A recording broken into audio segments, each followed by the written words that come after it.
Okay, welcome everyone. It's an honor to be with you today. I'd like to acknowledge that we are presenting today on Treaty 1 territory, home of the Anishinaabe, Cree, Oji-Cree, Dene, and Dakota communities. This is also the homeland of the Métis Nation. I'd like to acknowledge any Indigenous people that are with us today, and the harms and atrocities of the past, and commit to reconciliation and a warm path forward as settlers. I myself am a settler. I'm from here in Winnipeg. I graduated from Sisler High, went to U of M, graduated with a kinesiology degree or a phys ed degree back in the day. And I'm currently a professor in pediatrics with a PhD. So I'm not an MD, and that'll be a caveat for today. Whatever I tell you is not official health information. It's just advice. And I'm an avid runner and cyclist and a big fan of the Reh-Fit model and the Reh-Fit program. And so I'm really honored to present to this group today. I'd also probably like to acknowledge that you're the experts here, and having been through the Reh-Fit program and committing to this, I usually feel like I'm speaking to the choir. So thank you for taking time to be with us today, despite all of your expertise. My lab is funded by different agencies: Diabetes Canada, CIHR, Heart and Stroke, Foundation of Canada, the Lawson Foundation, and Research Manitoba. They're just straight funders. They don't have anything to do with our research program or my income or any of the information that I'll be sharing with you today. And please feel free to ask questions throughout using the chat box, and I'll try to answer those questions at the end. So because you're all experts in physical activity and health and well-being, I thought we would just skip the easy stuff and dive right into the mechanism. So today's talk is just going to walk through each one of these bubbles up here. We'll spend about 10 minutes on each bubble, and we'll be done around midnight. So that's a joke. This is maybe a little more simple and straightforward graph that I think everyone is familiar with. And it's a bit of a summary slide that I'll present to you at the beginning, but essentially we're talking about diabetes today, but exercising regularly has multiple benefits at multiple systems. And I would like to call it a polypill.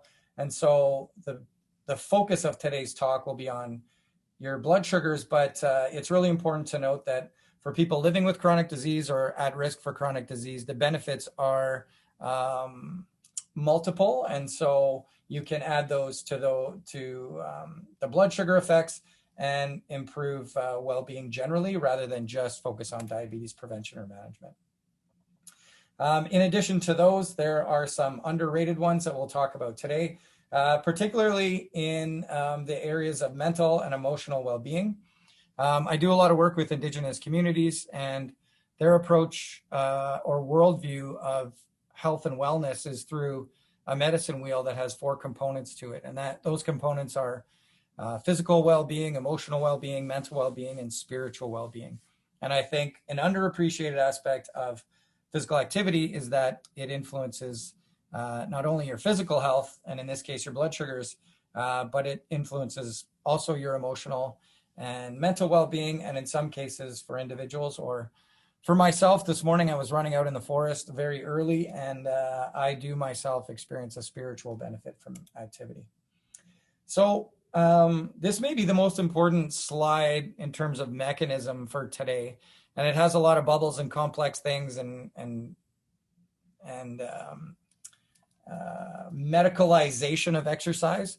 But I'll just ask you to focus on 2 bolded words here. The first one is exercise, and the second one is insulin. So when we think about diabetes, diabetes is a disease that's often associated with sugar, and people may be familiar with blood glucose monitoring, where people are poking their fingers and testing their blood for the amount of sugar in it. For a person living with diabetes, or a person who lives with pre-diabetes or lives at risk for diabetes, what they're living with is elevated sugars in their blood vessel, in their blood, that's circulating in their blood. The food that we eat gets broken down into sugar molecules, and those sugar molecules get transported from our gut to our muscles to be used as energy. and they're transported there through the blood. Once they arrive at the muscle, and they also are used in a number of other areas, importantly the brain as well, they can only enter the cells if these circles here get activated. So in terms of insulin, what people will often say is insulin is like a key. It opens up this door. This door activates, let's call it a garage door. This activates the mechanism on the garage door. And when the garage door opens, it opens up these tubes and the sugar can pour in. That sugar gets captured by these GLUT4 vesicles, and then your muscles can use that sugar. So insulin's a key. It activates a door. The door opens up and sugar pours into the cell. For people living with diabetes, that for whatever reason, this insulin key is not working as well as it should. For people living with type 1 diabetes, this insulin key does not exist at all, and they have to inject it or pump it into themselves to replace what their body no longer makes. For a person living with type 2 diabetes, or what used to be called adult onset diabetes, insulin is circulating, and it's circulating in usually really high levels. And the body keeps producing more and more and more in an attempt to bring down sugar.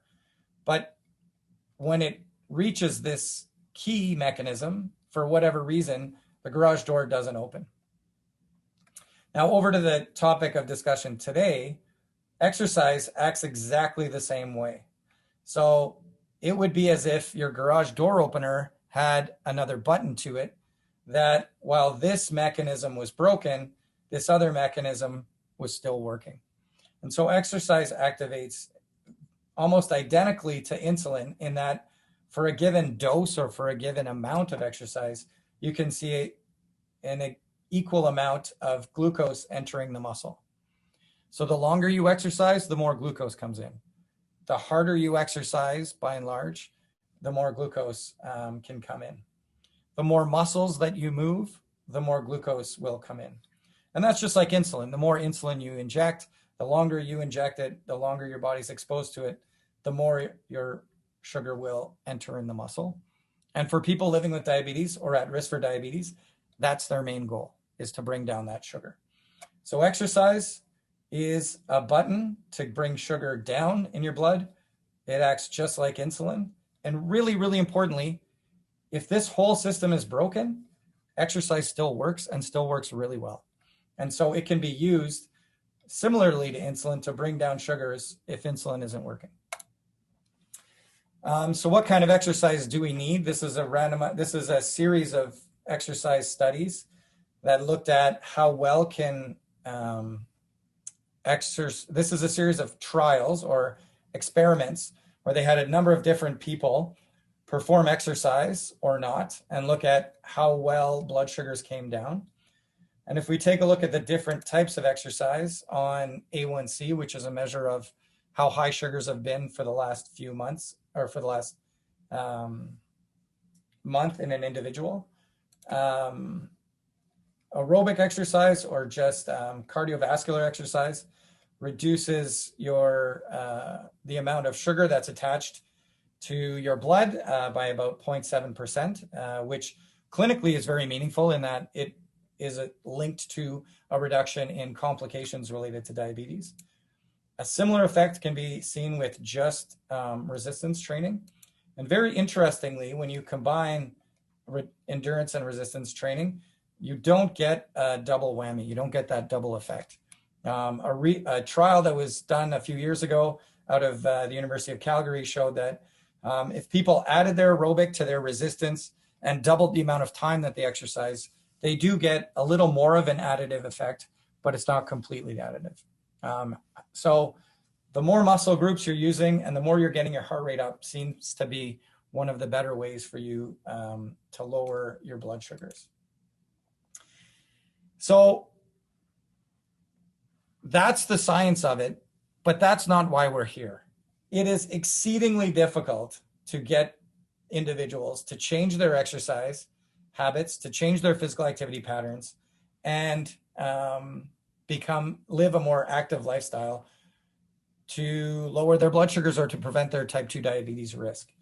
And so a recent study by that same group that published a trial showing how well exercise works did a review to see if we follow these participants up for 1 year, 2 years, 3 years, is it sustained? Are people still active, and have they maintained that reduction in their blood sugars? And they haven't. And why is that?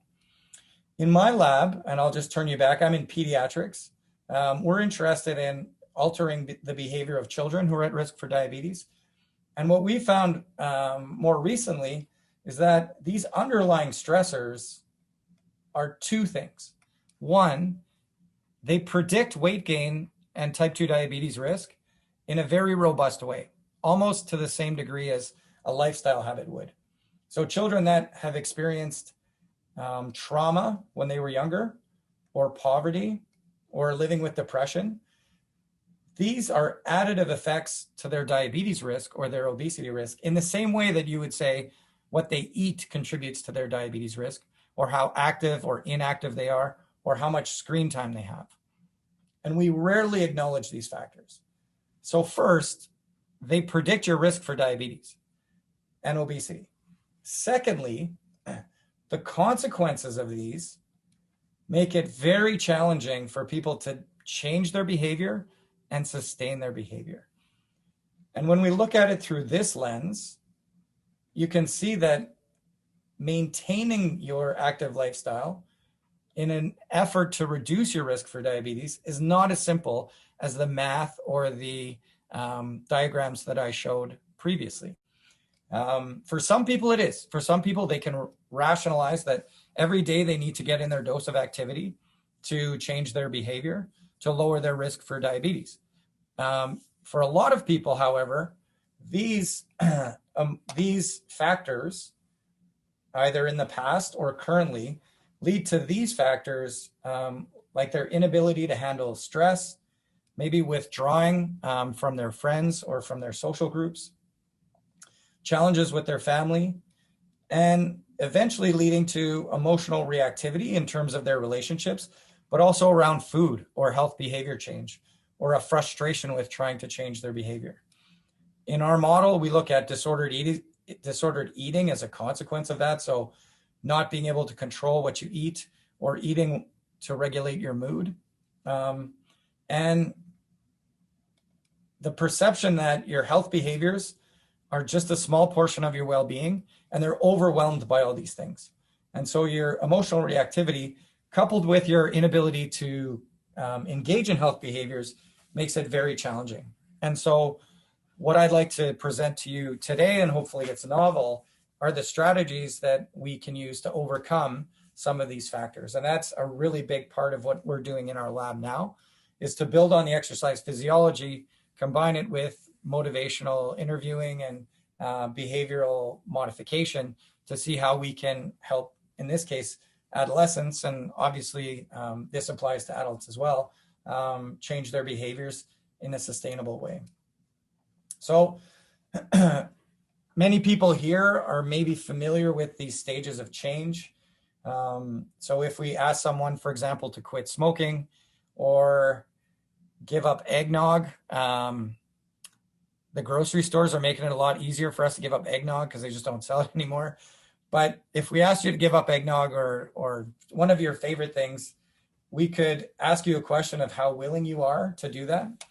And for some people, there's no way. You're asking me to give up one of the major loves of my life, smoking, eggnog, watching my favorite show, whatever that is.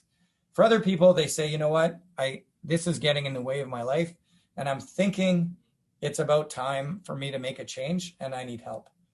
Other people, especially this time of year, will start planning for that. They'll sign up for a pass, they'll get a trainer, they'll buy shoes, they'll get ready to make the change. And then finally, they will hopefully move on to the action phase where they start to adopt those behaviors.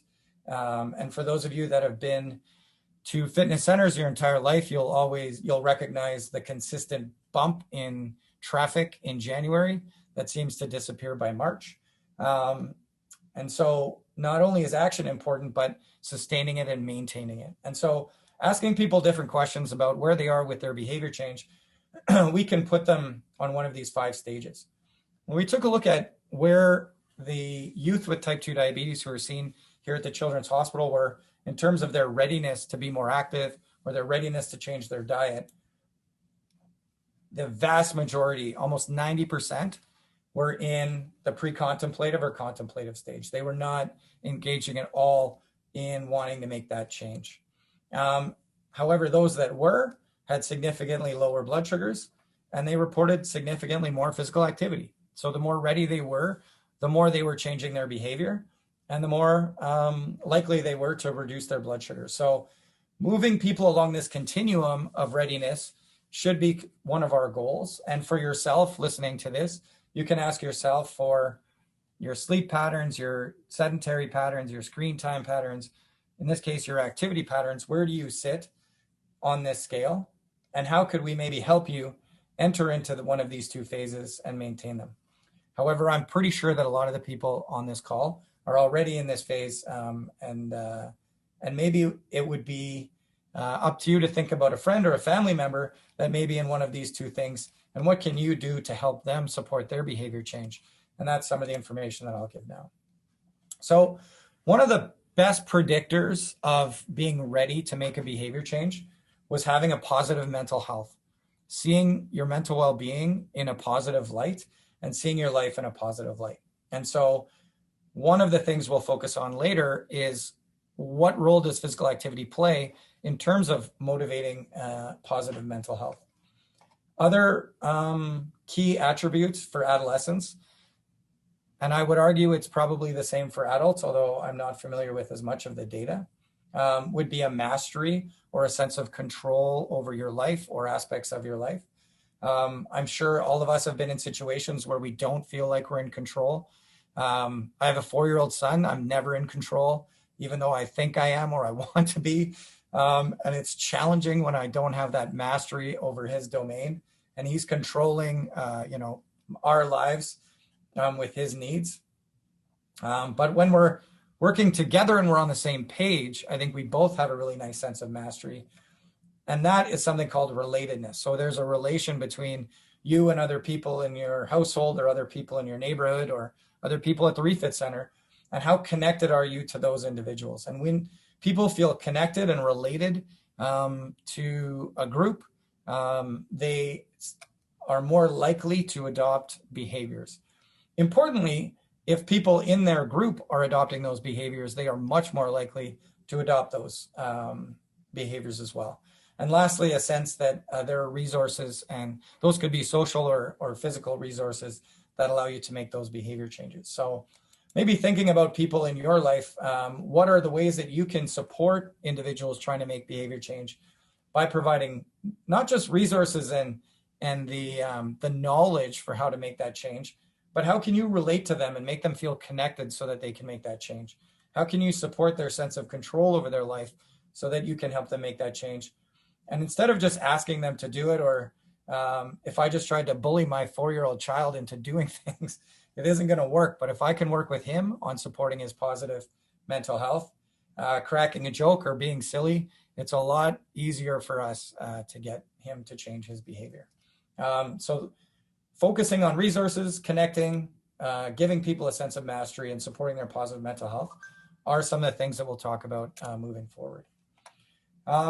The first message, however, that I'd like you to take home to you and to others in your life that are trying to make behavior change, a lot of people quit their activity goals early because they don't see the changes that they would like to see. And so I think the first message I'd like to give you is do it for your mind. Don't do it for your belt loop or your waist size or your body weight. Doing it for those things takes exceedingly long time. It's a complex thing to change your body weight, but there is a dose response and acute response for a lot of people in terms of for every amount of exercise that they get, regardless of the type, they see a reduction in their mental health burden compared to people who don't exercise. So this may be hard to see here, but participating in popular sports, in this case, maybe soccer or hockey, going for bike rides, participating in recreational activities, going to the gym, walking, running, doing winter sports or water sports, or just doing household activities.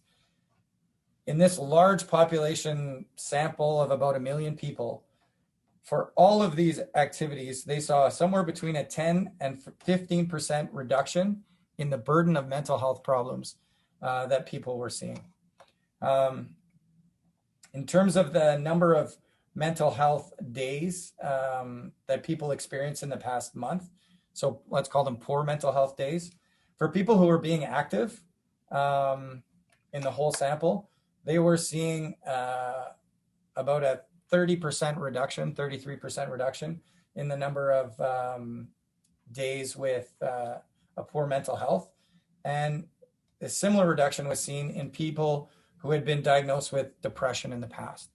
And so the most acute, the most robust, and the most replicable effect of exercise that you can see is on your mental well-being. And I don't think we focus on that enough, but the first thing you should do when you're trying to change your behavior in an effort to reduce your risk for diabetes is focus exclusively on, for the first little bit anyways, how much better are you doing mentally, and how much better do you feel mentally after you've gone out and been more active.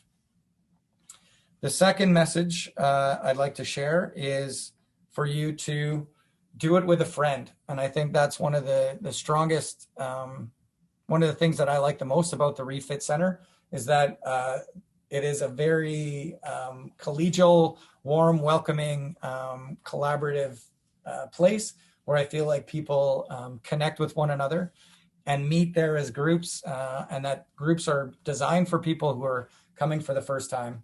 And here's another series of randomized controlled trials where they compared people who were living with diabetes, who were doing physical activity on their own, who were doing it, just getting advice, compared to people who were doing it in a group, or doing it at a place like the Reh-Fit Center, or doing it with an expert. And by and large, people who were just getting advice alone had pretty minimal effects on their blood sugars. And the other slide that I forgot to put in there was the fact that this effect was about double for those who were doing it in a group or in a structured setting with other people around. So just going out on your own or just getting advice on your own really didn't have much an effect, but having a peer with you had a significant effect. In our lab, we've seen that adolescents and lay people who deliver lifestyle interventions can elicit the same effect as clinicians. And so this is also seen in people living with diabetes. So having peers who get trained in supporting individuals with type 2 diabetes to change their behavior to reduce their blood sugar had close to the same effects and better adherence to the intervention than the intervention that was delivered by a health professional alone. In our lab, we recently published a paper this summer comparing weight loss in adolescents who are living with obesity that were participating in trials that were delivered by healthcare providers like diabetes educators, kinesiologists, psychologists, to those that were delivered by peers. And we saw nearly similar effects, nearly identical effects for the lay-led interventions compared to the expert-led interventions. I'm not saying you shouldn't be going to the Reh-Fit. I'm not saying that the expertise and the excellent support that you get from experts at the Reh-Fit are not beneficial for you. But the value of participating in your activity and engaging your activity with peers and feeling like you're part of a group really goes back to that other slide where we looked at the concept of relatedness to others. And so creating a social network for yourself, creating a peer group that you're interested in working with can have those beneficial effects in terms of reducing your risk for diabetes. And then the third one, the third message that I'd like to leave you with is doing it outdoors. A series of studies have shown that people who spend more time outdoors are more likely to achieve their daily activity goals. People who spend more time outdoors tend to have lower blood pressure levels. People who spend time outdoors tend to have better positive mental health. And in work that we did within our group, if we're thinking about children and adolescents, those who are living in areas where they spend most of their time outdoors, a lot of their school time was spent outdoors, their gym classes were spent outdoors, they were achieving almost 30% more steps per day because they were outside. And that was translating into higher fitness levels, better scores on different levels of fitness tests, and in this study, significantly better mental health. And I'll just give you a story that really resonated with me, working with adolescents who were living with obesity and parents who were, desperate for their child to achieve a healthy lifestyle and not to experience some of the chronic conditions they were living with. They were asking their child to participate in all kinds of different sports: football, baseball, soccer. The child lived with overweight and never really felt connected to those teammates or the group that they were working with, and just never got engaged in the activities that their parents were pushing on them. And what I saw a lot of in our studies after that was that these kids fell out of love with activity, and they felt like activity was not for them, and they hated activity, and the competitive nature and the bullying and the things that came with it just turned them off activity. And there was a fear that they may never love activity or never get involved. Within our studies and within this other program that I was involved in, we started to bring youth outside, getting them into non-competitive hiking, exploring nature, playing all kinds of different games that just got youth outside, rosy cheeks, sweating, connecting with nature in some way, getting into green space. And you could see that their love for physical activity completely shifted away from, or their thought of physical activity completely shifted away from something that they hated and something that they didn't like to something that they looked forward to and something that they felt good about. And that was not because they were losing weight at the end of the day. That's not because they were dropping their blood sugars or their blood pressure at the end of the day. It's because when they were outside and connecting with nature, it was having a positive emotional and mental experience with them. So this is another randomized controlled trial that I often refer to, done at Stanford University. So this is very expensive, but very beautiful land out in California. And they asked people to participate in 2 exercise studies. Each was 90 minutes long. One was a walking activity in and around the urban area, so walking through the streets, on the sidewalks, surrounded by concrete and cars. The other was a 90-minute walk out in nature, connected by trees, grass, hills, and mountains. And 2 things that they did. The first was ask participants to fill out a questionnaire about their depression. And the second was to stick them inside an MRI and look at the activity in their brain, specifically around areas that were related to rumination or depression, or areas of the brain that were linked to poor mental health.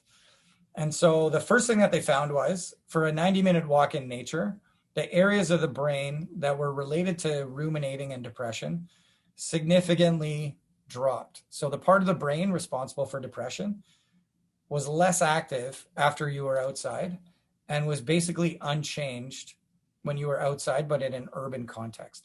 So somehow connecting with nature was changing the way the brain was acting, or the brain was activated. The second thing that they saw was that their self-reported levels of depression and anxiety were reduced to a greater extent in nature than it was in an urban context. So exercise by itself does have some beneficial effects, but the context that you're in may have additional benefits. And so the third message I'd like to leave everyone with is, if you can do it, try to get outside. And the fourth one that is specific to this group is the concept of self-compassion. And there are some studies currently going on within the Reh-Fit Center that are connected to the University of Manitoba, looking at self-compassion as another way of working on your mental well-being and your mindfulness in an effort to try to adopt and sustain physical activity levels that would in turn reduce the risk for type 2 diabetes in individuals. And I'm a part of that study, and I think we can share resources with you later. Sorry, I was clicking on the wrong screen there. So here's self-compassion. And what self-compassion is promoting mindfulness, self-kindness, and humanity, recognizing that we make mistakes, looking at ourselves objectively and not judging ourselves, and using these as a framework for adopting and sustaining a physically active lifestyle.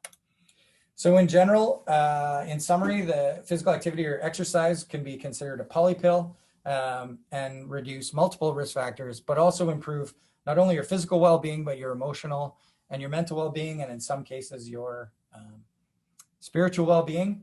And it is probably the most efficient way to reduce the risk of, and you can enter whatever you want in here, and physical activity will usually fill that in. Exercise and activity acts like insulin and can lower your blood sugars in a dose-response manner, similar to the way insulin acts when it's injected or pumped into someone. And the three ways that you should attempt to adopt and sustain a more active lifestyle is to focus on the benefits of activity for your mind, to do it with a friend, and if you can, to do it outside. But most importantly, just do it. Just get out there and do it. And that's the message that I'm going to leave you with today. Now, I know everyone wants resources, and I'm only going to give you one resource. And it's probably the most important resource that you're going to get this whole year. The most valuable thing in your life to get you to adopt and sustain a physically active lifestyle is you. You're your biggest resource. And you're probably the biggest resource for a lot of people in your life as well. So take this knowledge, hopefully, and I'm going to say that a lot of you are great mentors and role models for people in your life. And so please take your skills, take your energy, and share that with others in your life, and share what you did to make your life more active with others so that they can have those positive benefits that you're currently experiencing. So thank you very much for taking time, for skipping a part of the Jets game, and for listening to this talk. And I look forward to some questions. Thanks very much, John. So as John mentioned, and I forgot, so thanks for doing that again. If you do have questions like normal Fit Talks we've had, just fill it out in the chat box there. John covered a lot of really good information, and I think the home hitting message is, yes, it has to do with us. And outside doesn't seem appealing today, maybe, John, but maybe let's hope the weather gets a little warmer. And we've had a really good winter, so all of that is very good advice and very good for all of us to hear. You're still sharing your screen. Yep. There you go. So we'll see if anybody has questions, if anything has popped up for anybody, or if they've all just rushed off to watch the second period of a hockey game. I don't even know the score, but it's fine. And I think if we have a question later, worst case scenario, they can email the Reh-Fit and we can get in hold of you somehow if there's a question that pops up after the talk. So give it a couple more minutes and then we'll see. Anything is a concern.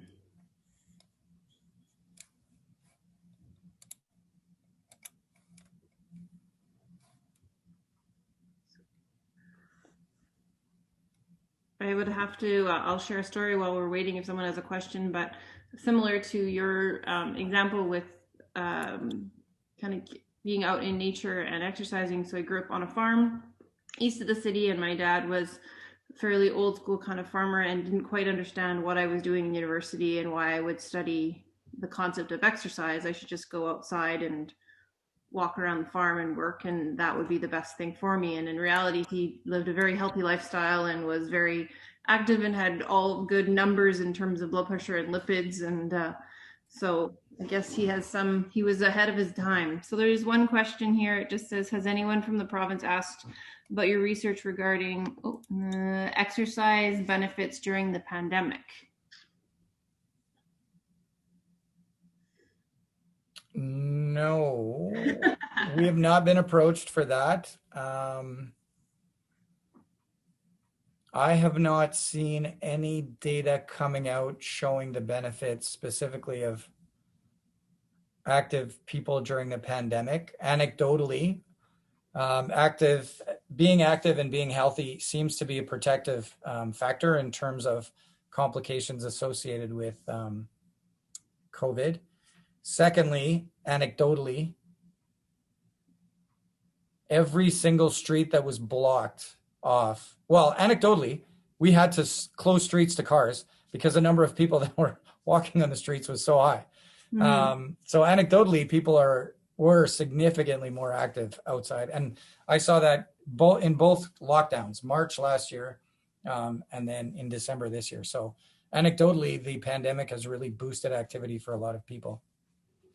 On the other side of that, we have also seen clinically for some people and kids in particular that may not have access to some of the resources that came with their school, they're gaining a lot of weight. And so children with food insecurity, children who maybe live in neighborhoods where they don't have as much access to safe, active environments, it's hitting them very hard. And so I think there's a need for that kind of research so that we can understand some of those gaps and how we can best support some people. And so I wish I had some harder data for you, but for some people, it's been a benefit and it's increasing the activity in their neighborhood. But for some kids, it's really, really hurting them significantly. I would guess that a lot of upcoming grad and PhD students will be tackling that topic probably in the next years to come as they get more information on that. So that was a great question. Thanks, Jan. We'll wait 30 more seconds or so and see if anybody has a question, and otherwise we'll be respectful of Dr. McGavock's time. He's had a long day, I understand, doing lots of Zoom calls and meetings. Someone just said thank you for the presentation, so that was great and echoed. And if that's everybody's sentiment, I will say goodnight to everybody, and we will join you here on Thursday if you'd like to come to the next talk, which is exercise anti-inflammatory with Dr. Stephen Cornish. So you can come join on Thursday. Again, check the website. You can join with coffee time tomorrow with Nurse Susan and Julie, and you can check and see what our next Fit Talk and all the other exercise classes and Fit Talks and Focus Fitnesses that we have available. So thank you again, Dr. McTavish. We appreciate your time and everybody else. So have a good night. Thank you very much. Good luck, everyone, and go Jets. Yeah.